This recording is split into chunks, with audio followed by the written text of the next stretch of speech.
Hey guys, welcome to my YouTube channel. నేను మీ సౌజన్య. కొత్తగా యూకేకి వచ్చిన వెంటనే కొన్ని మ్యాండేట్ థింగ్స్ అయితే చేయాల్సి ఉంటుంది కదా. సో అవి చాలా మందికి తెలియదు. అండ్ అకామిడేషన్ స్కామ్స్ అన్ని ఎలా అవాయిడ్ చేయాలి, వీటి గురించి అయితే మనం వీడియోలో మాట్లాడుతున్నాం. అండ్ ఫస్ట్ టైం కానీ మీరు నా వీడియోస్ చూస్తున్నట్లయితే please do like, share and subscribe to my channel. And అలాగే చాలా ఇన్ఫర్మేటివ్ వీడియోస్ అయితే మన ఛానల్లో ఉన్నాయి, వెళ్ళి తప్పకుండా చూసేయండి. Without any further delay let's get in to the video. First మనం అయితే సిమ్ కార్డ్ గురించి మాట్లాడుకుందాం. సో మనకైతే వీసా స్లాట్కి వెళ్ళినప్పుడు లెవరా సిమ్ అయితే ప్రొవైడ్ చేస్తారు అందరికీ. సో చాలా మంది యూకేకి వచ్చిన తర్వాత అయితే నెట్వర్క్ అయితే చేంజ్ అవుతారనమాట. సో చాలా ప్లేసెస్లో మనకి లెవరాకి సిగ్నల్స్ అయితే ఉండవు.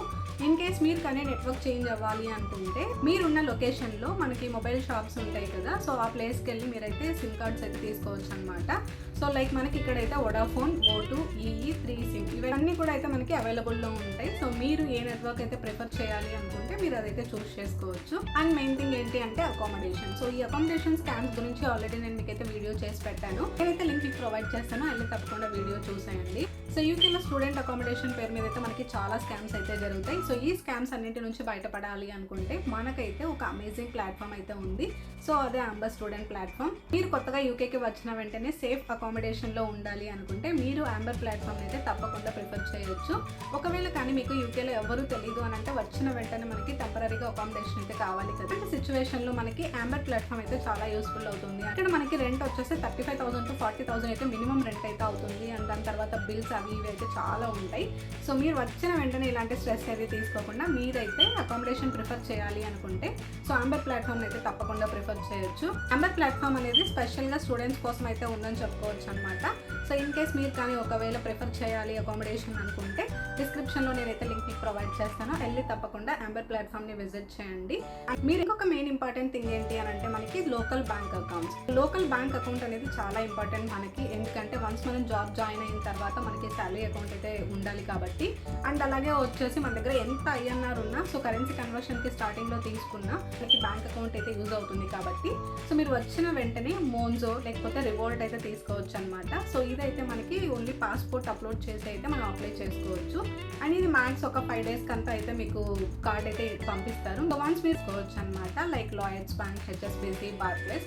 సో ఈజీగా అయితే మనకి లాయిడ్స్ బ్యాంక్ అకౌంట్ అయితే అయిపోతుంది. మీరు ఇలా అయితే వచ్చిన వెంటనే బ్యాంక్ అకౌంట్స్ అయితే క్రియేట్ చేసుకోండి, ఇది చాలా ఇంపార్టెంట్. చాలా మంది స్టూడెంట్ గా వస్తున్నాము అని అంటే మనం వచ్చేసి రెగ్యులర్ గా యూనిక్ అయితే వెళ్ళాల్సి ఉంటుంది కాబట్టి యూనివర్సిటీ బస్ పాస్ అయితే ప్రొవైడ్ చేస్తుంది అనమాట. Around 250-300. So depends on universities base చేసుకుని బస్ పాస్ అయితే తీసుకోవచ్చు అనమాట.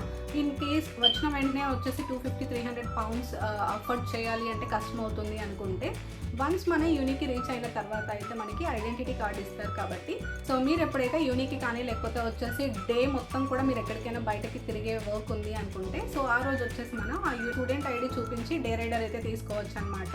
సో ఇక్కడ బెనిఫిట్ ఏంటి అంటే జనరల్గా అడల్ట్కి ఎంతైతే ఫేర్ ఉంటుందో బస్ ఫేర్ సో దాంతో కంపేర్ చేస్తే సో మనకైతే చైల్డ్ రైడ్ కింద అయితే ఇస్తారనమాట. అప్పుడు మనకైతే డే రైడ్ మొత్తానికి కూడా అయితే తక్కువ పడుతుంది compare to adult ride. So మీకు కానీ యూని 5 days ఉంది అని అంటే బస్ పాస్ తీసుకోవడానికి అయితే ప్రిఫర్ చేయండి, చాలా యూజ్ అవుతుంది. యూకేకి వచ్చిన వెంటనే మనకి ఎవరు తెలియదు అనుకోండి, ఈవెన్ షేర్డ్ అకామిడేషన్లో ఉంటున్నప్పటికీ సో బేసిక్ థింగ్స్ ఏవైతే మనకు కావాలో సో ఆ బేసిక్ థింగ్స్ అనేవి మనకి కొన్ని ప్లేసెస్లో మనకైతే తక్కువకి దొరుకుతాయి అనమాట. సో వాటి గురించి అయితే నేను మీకు చెప్తాను. ఎగ్జాంపుల్కి మీకు గ్రాసరీస్ ఏవైనా కావాలి అనుకుంటే మనకు వచ్చేసి ఆల్డీ కానీ, లిడిల్ కానీ, ఆస్డా, టెస్కో సో వీటిల్లో అయితే మనకు వచ్చేసి కాస్ట్ తక్కువ పడుతుంది అనమాట. సో టెస్కోలో కొంచెం ఎక్స్పెన్సివ్ ఉంటుంది. రిమైనింగ్ ఆల్డీ కానీ, లిడిల్ కానీ, ఆస్డా అయితే మనకు వచ్చేసి అఫోర్డబుల్ ప్రైజెస్లోనే మ్యాక్సిమం అన్నీ దొరుకుతాయి.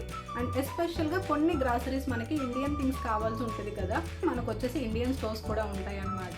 మీకు దగ్గరలో ఇండియన్ స్టోర్స్ ఏమున్నాయో అది చూసుకొని మీరు వెళ్ళైతే పర్చేస్ చేసుకోవచ్చు. సో కంపేర్ టు లోకల్ షాప్స్తో పోలిస్తే ఇండియన్ గ్రాసరీస్ అయితే కొంచెం ఎక్స్పెన్సివ్ అని అయితే మనం చెప్పుకోవచ్చు. ఒకవేళ కానీ మీకు పిల్లో, బ్లాంకెట్స్, యుటెన్సిల్స్ ఇలాంటివి ఏమైనా కావాలి అన్నా సరే సేమ్ మనకైతే ఆస్ట్రాలో దొరుకుతాయి.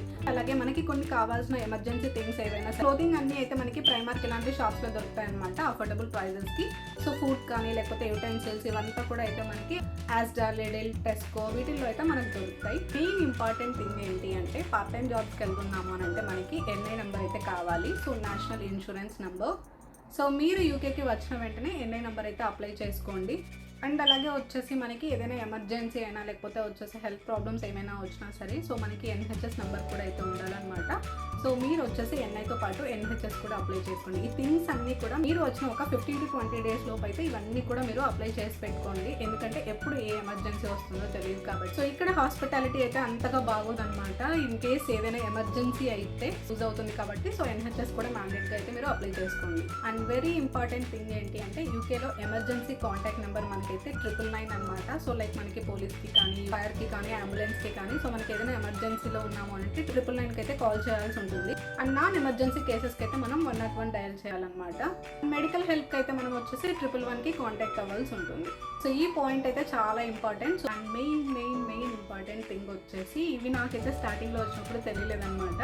సో జనరల్గా అయితే మనం బస్సు ఎక్కిన వెంటనే మన ఇండియాలో ఏం చేస్తాం, వెళ్ళి సీట్లో కూర్చునేస్తాం కదా, కండక్టర్ వచ్చి మనమైతే టికెట్ తీసుకుంటాం. సో ఇక్కడ ఏంటి అంటే సో వేరే లొకేషన్ నుంచి మీరున్న లొకేషన్కి వచ్చింది అని అంటే సో ఫస్ట్ బస్సులో ఎవరైతే ఉన్నారో వాళ్ళు మొత్తం కూడా దిగిన తర్వాత మాత్రమే సో మనమైతే ఇన్ అవ్వాలన్నమాట. సో ఇక్కడ అందరూ కూడా వచ్చేసి క్యూలో అలానే నిల్చుకుంటారు. అది ఎంతసేపు అయినా సరే ఎవరు కూడా వచ్చేసి పరిగెత్తుకుంటూ వెళ్ళాలి, క్యాచ్ చేయాలి. సో జనరల్గా మనం వచ్చేసి డిఫరెంట్గా ఉంటుంది కదా మన సైడ్ కల్చర్ అయితే. సో చాలా వరకు ఏమవుతుంది అని అంటే బస్సులో జనాలు ఉన్నా సరే మన వాళ్ళు అయితే ఫస్ట్ వెళ్ళిపోయి సీట్ కావాలి అని చెప్పేసి వెళ్ళి కూర్చుంటారు. బట్ ఇక్కడ అలా చేయరనమాట. ఎవరైతే లోపల ఉంటారో సో వాళ్ళు మొత్తం కూడా బయటకు వచ్చిన తర్వాత బయట పర్సన్స్ కూడా ఎలా ఉంటారు అంటే ప్రతి ఒక్కరు క్యూలో మాత్రమే నిల్చుకుంటారు. సో 1 by 1 బస్సులోకి వెళ్తారు. ఇదైతే చాలా యూజ్ అవుతుందని మీకు అనుకుంటున్నాను. అన్నీ అయితే నేను యూకేకి వచ్చినప్పుడు నాకు తెలియదు అనమాట. సో అండ్ అలాగే మనం బస్ దిగేటప్పుడు కూడా వచ్చేసి జనరల్గా మనం ఏం చేస్తాము అని అంటే మనం ఏదైనా లొకేషన్లో దిగాలి అంటే సో వెళ్ళి కండక్టర్కి చెప్తాం కదా మనం ఈ లొకేషన్లో దిగాలి అనుకుంటున్నాం, అక్కడ స్టాప్ చేయమని చెప్పి. ఇక్కడ ఏంటి అంటే ప్రతి సీట్కి మ్యాక్సిమం వచ్చేసి స్టాప్ అని చెప్పేసి ఒక రెడ్ సింబల్లో పెడతారనమాట.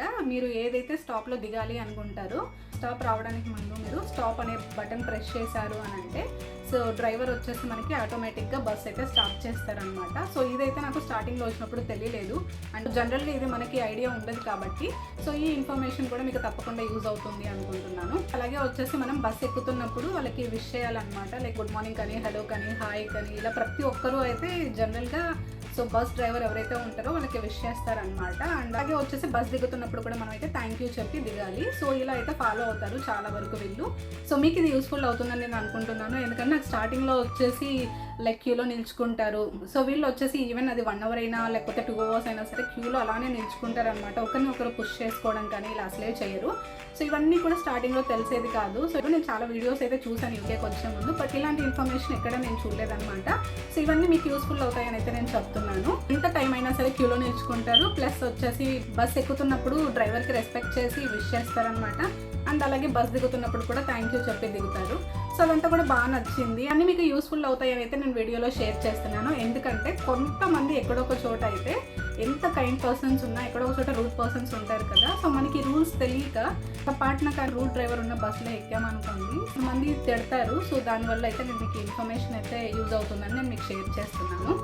సో ఇదన్నమాట యూకేకి వచ్చిన వెంటనే చేయాల్సిన మ్యాండేట్ థింగ్స్ గురించి అయితే నేను మీకు చెప్పాను. అవన్నీ కూడా మీకు తప్పకుండా యూస్ఫుల్ అవుతాయని చెప్పి నేను అనుకుంటున్నాను. ఇలాంటి యూస్ఫుల్ ఇన్ఫర్మేషన్ కోసం అయితే సబ్స్క్రైబ్ చేసి పక్కనే గంట సింబల్ ఉంటుంది. సో దాన్ని అయితే ప్రెస్ చేయండి. వీడియో ఎప్పుడు రిలీజ్ చేసినా సరే మీకైతే ఫస్ట్ నోటిఫికేషన్ వస్తుంది కాబట్టి. సో మీకు కానీ వీడియో నచ్చినట్లయితే please do like, share and subscribe to my channel. మళ్ళీ ఇంకో వీడియోలో కలుద్దాం. Thank you guys.